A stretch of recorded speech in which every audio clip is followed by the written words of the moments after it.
Next number 2, Indus valley civilization, world's biggest. ప్రపంచ నాగరికతల్లో అతిపెద్దది ఇది. మొదటిది కాదు. మొదటిది ఏది? మెసోపొటేమియన్. నిన్నటి క్లాసులో చెప్పాను మీకు. ప్రపంచ నాగరికతల్లో మొదటిది వస్తే కానీ అతిపెద్ద నాగరికత ఏది అంటే నెక్స్ట్ నెంబర్ 3.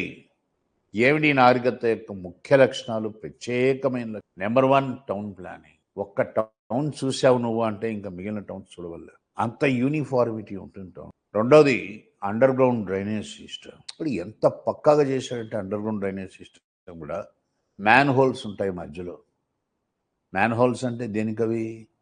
నువ్వు దిగి లోపలికి దిగి క్లీన్ చేయాలి. మురికాలలో ఒక చోట చెత్త చెదారం పేరుకోబోతుంది, నీళ్ళు పోవట్లే, అప్పుడు ఎక్కడో చోట నువ్వు దిగి క్లీన్ చేయాలి. ఆ దిగడానికి వాడు ఏం చేస్తాడు? మ్యాన్ హోల్స్ పెడతాడు. ఇట్లాంటి అసలు ప్రపంచంలో ఎక్కడ కనబడవు నీకు. So under ground drainage systems with man holes is the unique aspect of Indus valley. దాని అతి ముఖ్యమైన లక్షణం. ఇంకా ఏం కనిపిస్తున్నది? ప్రపంచానికి పత్తిని పండించిన మొట్టమొదటి వాళ్ళు వీళ్ళు. చూడండి ఎట్టున్నదో. ప్రపంచ నాగరికతలో పత్తి పండించడము మొట్టమొదటిసారి సింధు నాగరికతలో కనబడుతుంది. కాటన్ అంట. ప్రపంచానికి వస్త్రాలు ఇచ్చిన నాగరికత ఇది. వాడు చక్కగా నూలు వస్త్రాలు నేస్తున్నాడు. సామాన్య విషయం కాదు ఇది.